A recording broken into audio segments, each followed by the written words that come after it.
beszédet.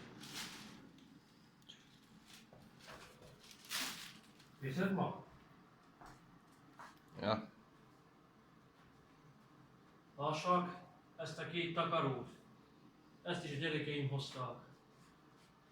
Bármikor, bárkivel történhet ilyen az életben. Senki sem tudhatja, hogy a holnap nem hozza a nyomorúságot. -13 fok volt az éjjel odakint, ideben körülbelül -2 fok volt. Tavaly is hívtam már a rendőrséget, akkor már sajnos hiába volt, már akkor meghalt. Szörnyű látvány volt, el volt püffedve az arca, két keze az égnek. Mereven, a rendőr csak annyit tudott mondani, hogy valószínű kihűlés.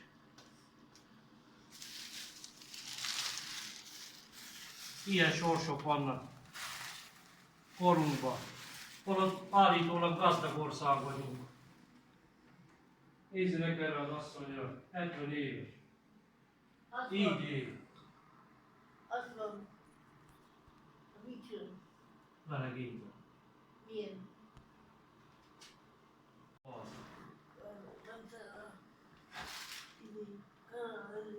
Azt is hoztam talán. Petya, húzd ma el neki a cipőit, vegyél mindent Balázs. Azokat is. A víz, ami ott van, ezt a főnököm adta. Mondtam neki, hogy kinek lesz. 70 éves a apám, bárki lehet így. És hogyha ez mellett valaki szótlanul elmegy, és érzéketlenül, számomra gazember.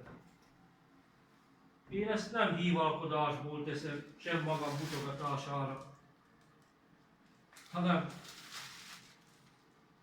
azért, hogy a sok rosszat, amit elkövettem életemben, egy kicsit helyrehozzam.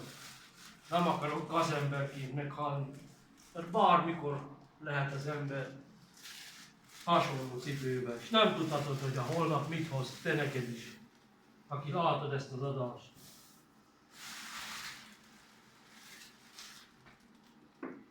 Két pokrócba, -3 fokba, az ablakon nylon. Pedig csak egy kája kéne, itt egy dokkája, a tüzelőt innen a kertbe összeszednénk neki, mert tele van szárazfával, vagy az önkormányzattól tüzelőt rendelnék neki.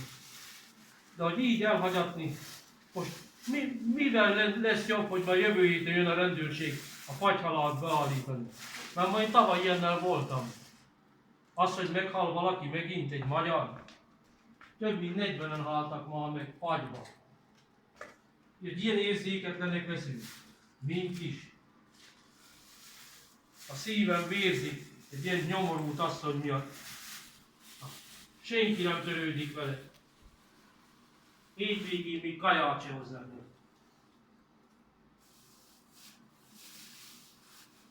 De azt mondják, hogy a gondviselés mindenkit meglátogat, akinek módjában áll segíteni és nem segít.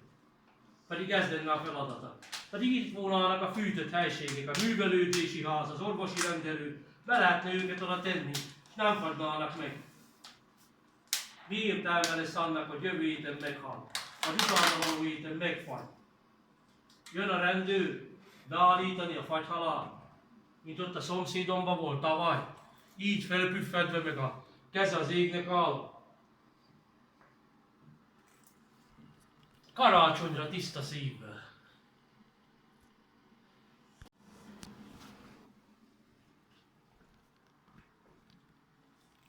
Karácsonyra József Attila tiszta szívvel.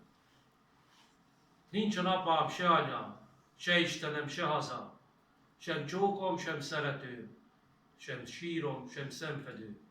Harmadnapja nem eszek, sem sokat, sem keveset. 20 esztendőm hatalom, 20 esztendőm eladom. Hogyha nem kell senkinek, hát az ördög veszi meg. Tiszta szívvel betörök, ha kell embert is ölök. Elfognak és felkötnek, áldott földdel befödnek, s halált hozó fűteren, gyönyörű szép szívemen.